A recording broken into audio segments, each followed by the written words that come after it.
De retour dans l'Africa Newsroom, notre plateau est toujours au complet avec à ma gauche notre invité et pédiatre François Routailly-Siré et nos éditorialistes Samuel Gembok et Jean-Marie Bitomo. Et tout de suite, c'est le dossier du jour.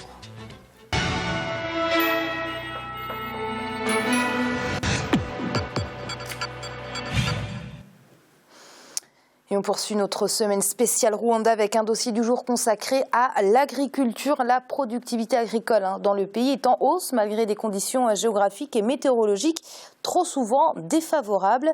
La croissance économique du Rwanda est même passée de 4,7% en 2013 à 7% en 2014 grâce justement aux performances du secteur agricole. Mais les défis restent encore nombreux. C'est ce que nous explique Olive Adjakotan, notre correspondant au Rwanda. Voyez donc son reportage.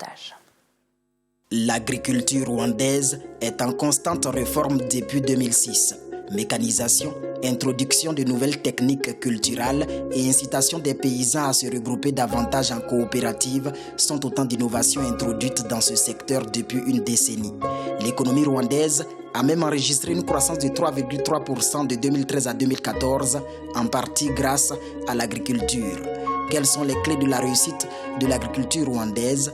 À qui profitent réellement ces performances? Quels sont les problèmes de ce secteur? L'aménagement des marais pour les mettre gratuitement à la disposition des coopératives agricoles est l'une des innovations de la politique agricole au Rwanda.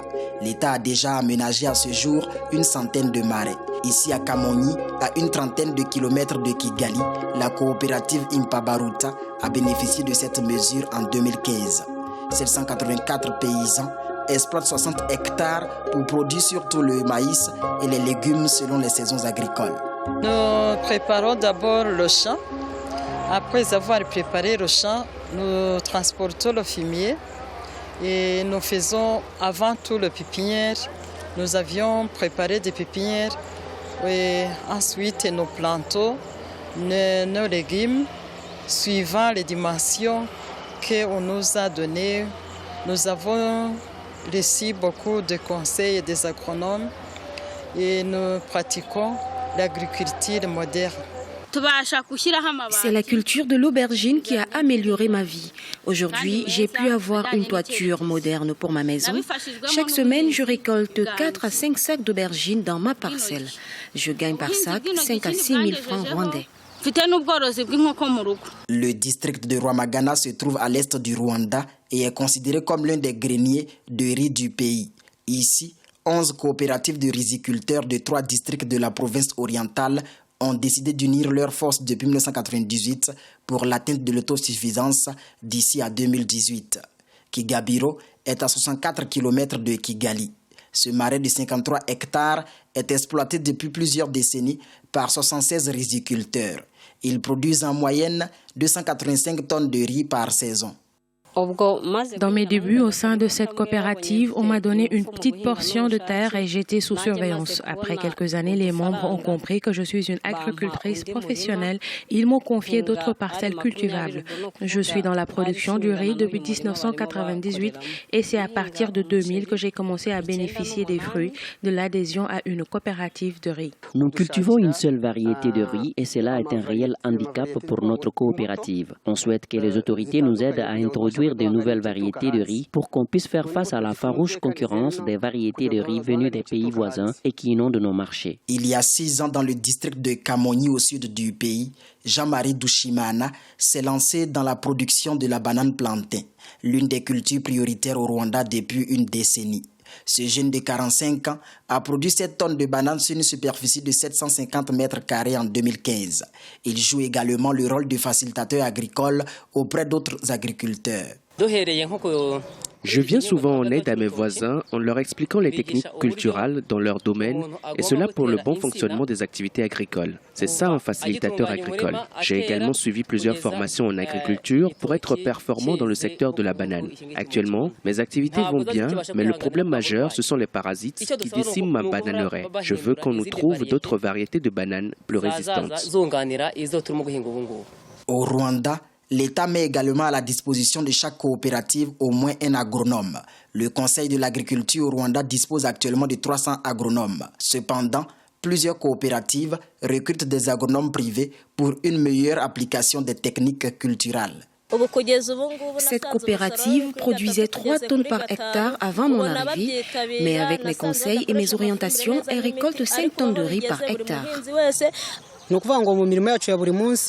Je ne suis pas là uniquement pour cette coopérative, mais bien souvent les paysans sollicitent mon expertise. Je les aide avec mes conseils car les cultures sont souvent exposées à des parasites. Le gouvernement compte investir 30 milliards de francs rwandais dans le domaine de la recherche agricole de 2016 à 2017. Une recherche qui a commencé depuis 1933 au Rwanda pour une amélioration des performances de l'agriculture. Mais cette recherche reste confrontée à des défis. Nous avons besoin, par exemple, de l'infrastructure des labos. Et cela demande plus de moyens, quand bien même le gouvernement est en train de travailler dessus petit à petit. Nous avons besoin d'un personnel qualifié. La force de productivité des coopératives agricoles, la priorisation des cultures sont l'une des clés du succès de l'agriculture au Rwanda.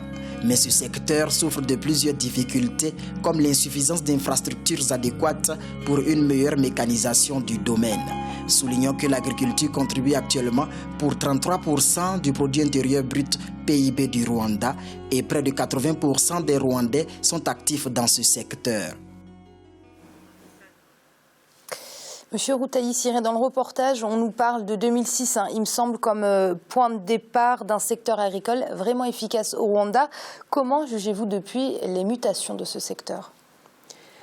Je crois, avant peut-être de parler de ces mutations-là, je dirais que pour le nouveau Rwanda, tout ce qui est dit développement du pays, dans quelques domaines que ce soit, a comme première référence la vision 2020.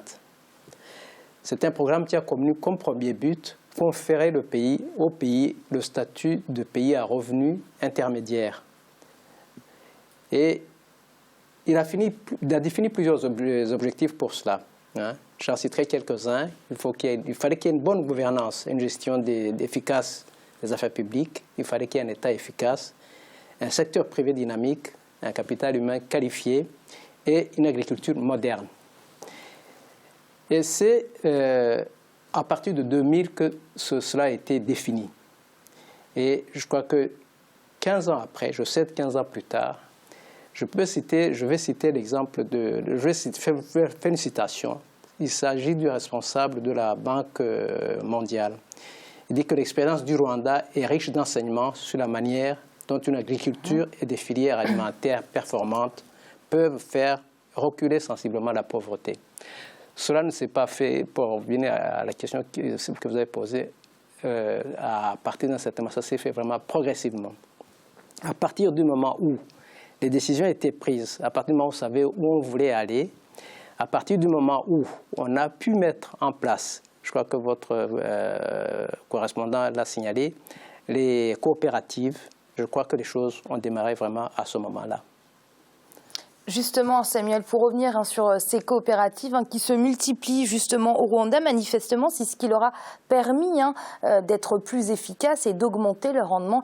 Est-ce encore là un exemple que devraient suivre les autres pays du continent africain? Bien évidemment, Amira, le Rwanda, comme l'Ouganda, est le meilleur élève africain auprès de la Banque mondiale en ce qui concerne la modernisation des infrastructures. Le Rwanda est le meilleur élève, ou l'un des meilleurs élèves africains de la Banque mondiale en matière d'agriculture, en matière de modernisation de l'agriculture. Cela s'illustre par les performances agricoles que le reportage a su retracer. Et vous-même d'ailleurs, vous avez évoqué les défis géographiques et météorologiques qui s'imposent au développement de l'agriculture, mais malgré tout, on voit quand même qu'il y a une volonté, il y a un soutien, il y a une politique, il y a des politiques agricoles durables qui sont mises en place, qui sont impulsées déjà par le gouvernement, et la vision cadre très bien avec les réalités qu'on peut observer sur le terrain.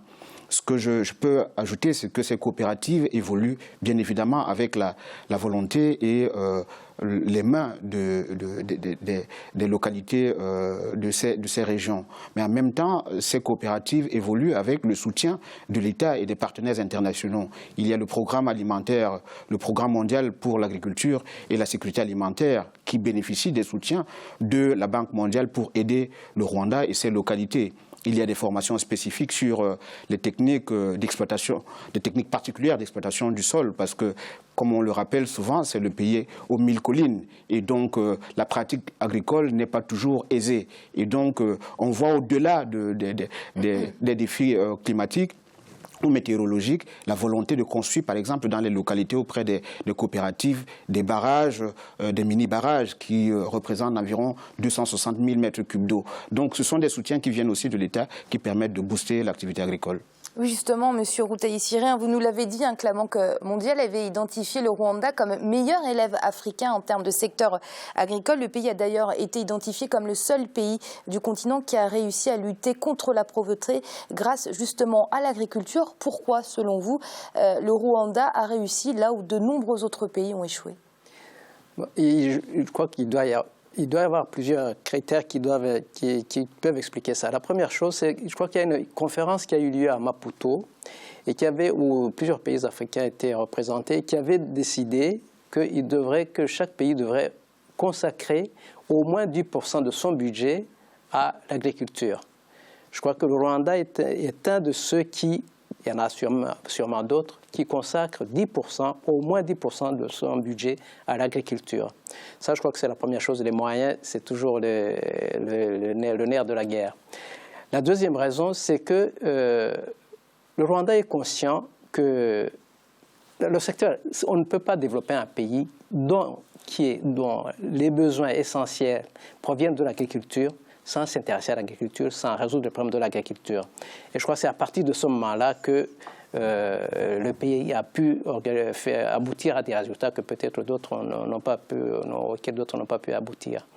Je crois que c'est parce que c'est vital pour le pays et peut-être d'autres pays qui ont des surfaces plus grandes, qui ont des densités de population moins importantes, éprouvent peut-être moins de besoin de soutenir des agriculteurs. Si un agriculteur peut disposer de, je ne sais pas quoi, 10-15 hectares, bon, peut-être qu'on le laissera plus volontiers à ces 10-15 hectares, plus qu'un Rwandais qui a 0,5 hectares. On est conscient que si on ne réorganise pas la vie agricole de façon différente, on ne va pas s'en sortir.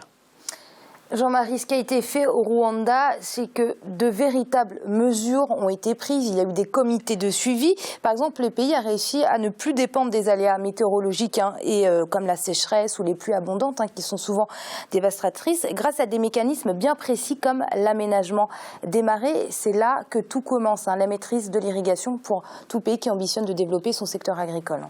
Tout à fait, Amira. Je reviendrai sur ce que notre invité a bien posé là tout à l'heure. Sur ce plateau, j'ai dit souvent que nos économies africaines ne peuvent se développer, si vous voulez, qu'à partir de l'agriculture.